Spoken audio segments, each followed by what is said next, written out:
एक खूबसूरत सा पौधा एग्लोनिमा जितना खूबसूरत है उतना सेंसिटिव भी है। नमस्कार दोस्तों, मैं हूं जयंती और आप देख रहे हैं जेमीस जंगल गार्डन। हर गार्डनर इस सुंदर से पौधे को अपने गार्डन में ऐड करना चाहता है।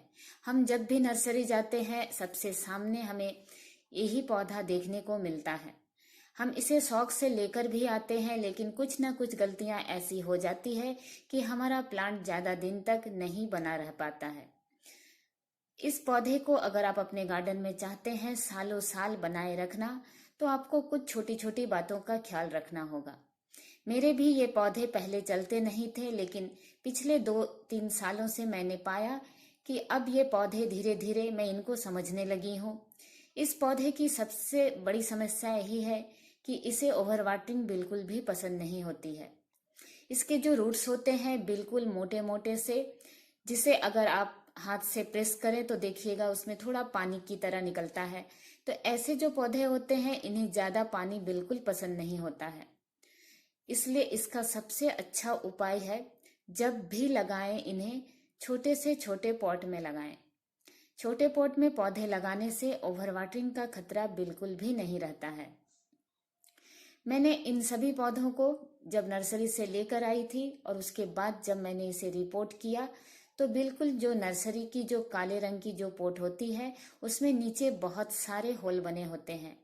ऐसे पोट में इन पौधों को लगाने से पौधे ज्यादा दिन तक अच्छे बने रहते हैं।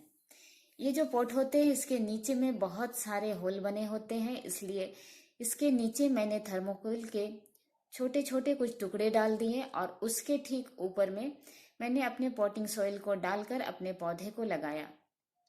मेरा पौधा 1 से 1.5 साल होने को आ रहा है। बहुत ही अच्छी तरह से हेल्दी ग्रो हो रहा है। बहुत सारे प्लांट्स में नए नए बेबी प्लांट्स भी आ रहे हैं, जिन्हें अगर मैं इस समय डिवाइड कर लगाना चाहूँ तो नए पौधे बहुत आसानी से बनाए जा सकते हैं।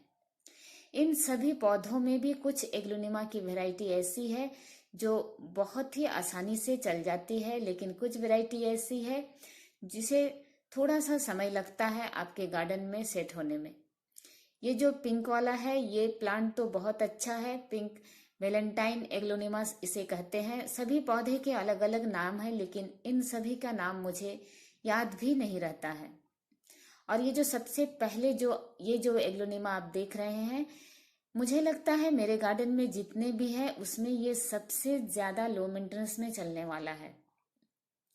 एक प्लांट में इसका लेकर आई थी और इसके चारों तरफ 6 से 7 बेबी प्लांट आ गए हैं, जबकि दूसरे पौधों के साथ ऐसा नहीं है। दूसरे पौधे में 1 या 2 ही बेबी प्लांट आए हुए हैं। तो वो पौधा बहुत ही अच्छी तरह ग्रो हो रहा है। और ये जो ग्रीन वाली वैरायटी है देखिए, इसे लिपस्टिक एग्लोनिमा कहते हैं। ये भी बहुत ही हार्डी है। बहुत सारे इसमें भी बेबी प्लांट आए हैं और इसे कटिंग कर लगाना भी बहुत आसान है। एग्लोनिमा कभी भी आपके गार्डन से जाएगा नहीं अगर आप कुछ बातों का ख्याल रखेंगे तो। सबसे पहला ये भी एग्लोनिमा की वैरायटी है, और जितनी आप ग्रीन वैरायटी एग्लोनिमा की लेंगे तो वो ज्यादा दिनों तक आपके गार्डन में बनी रहेगी। लेकिन जैसे जैसे उसमें पिंक कलर रेड कलर बढ़ता जाएगा वो पौधा उतना ही सेंसिटिव होता चला जाता है। तो ऐसे पौधों को विशेष ख्याल करने की जरूरत होती है। सबसे पहले तो पौधे में ओवर वाटरिंग ना हो, इसके लिए छोटे से छोटे पॉट का इस्तेमाल करें।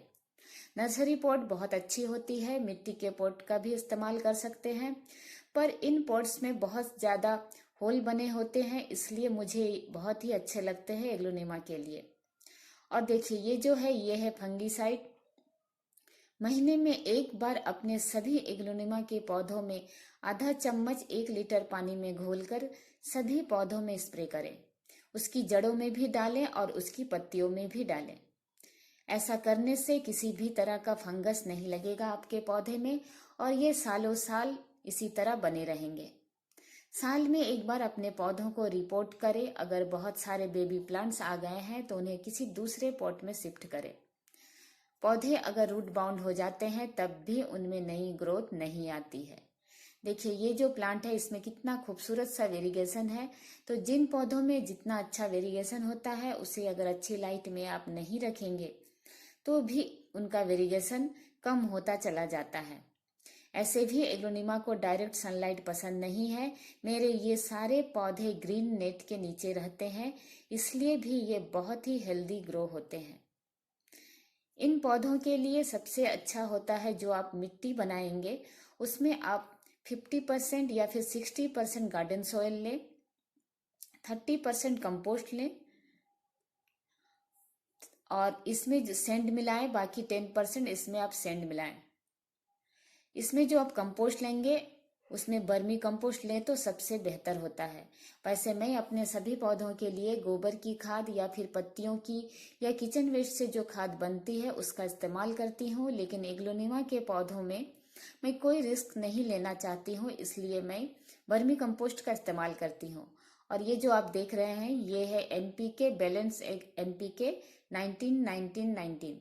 इसे महीने में या फिर 25 दिन में, हर 25 दिन में आधा चम्मच 1 लीटर पानी में घोलकर अपने सभी पौधों में देने से आपके पौधों की ग्रोथ बहुत ही अच्छी रहेगी।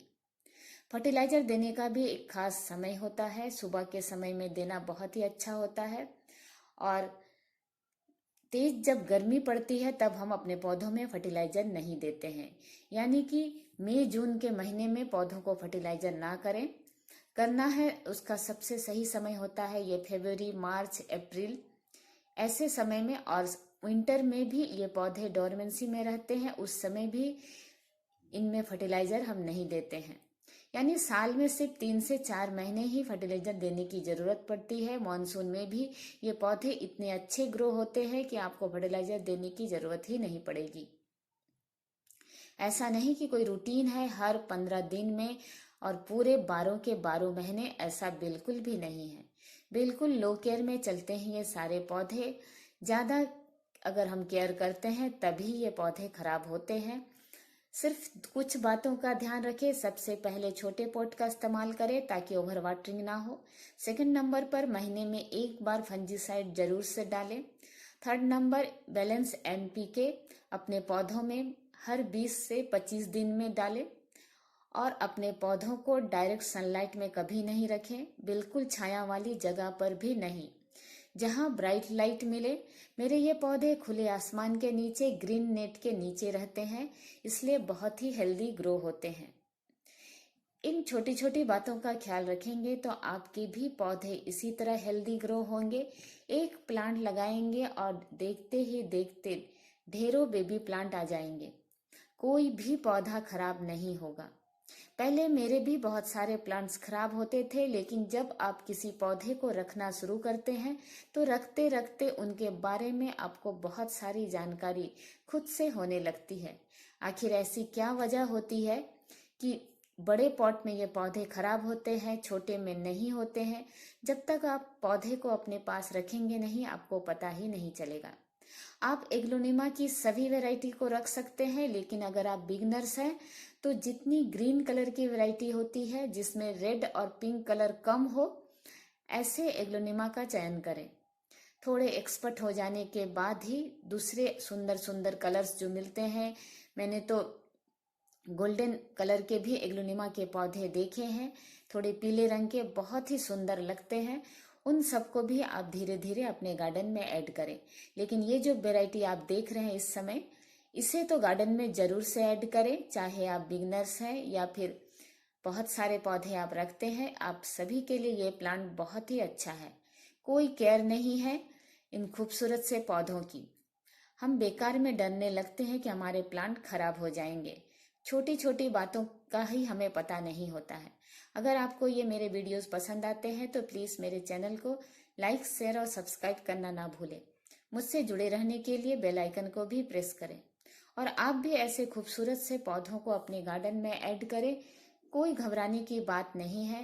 रिपोर्टिंग जब भी करें वर्मी कंपोस्ट डालें, सैंड और सोइल को मिक्स कर अच्छी सी मिट्टी बनाएं।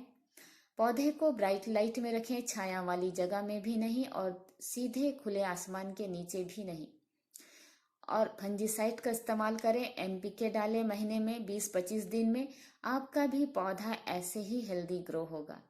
एक पौधा लगाएंगे और जब उसके चारों तरफ ढेर सारे बेबी प्लांट्स आ जाएंगे तो फिर आपका भी गार्डनिंग का शौक धीरे धीरे बढ़ता जाएगा और आप जितने भी सेंसिटिव पौधे हैं उन्हें अपने गार्डन में रखने से बिल्कुल भी नहीं डरेंगे। वीडियो देखने के लिए आप सभी का बहुत बहुत धन्यवाद।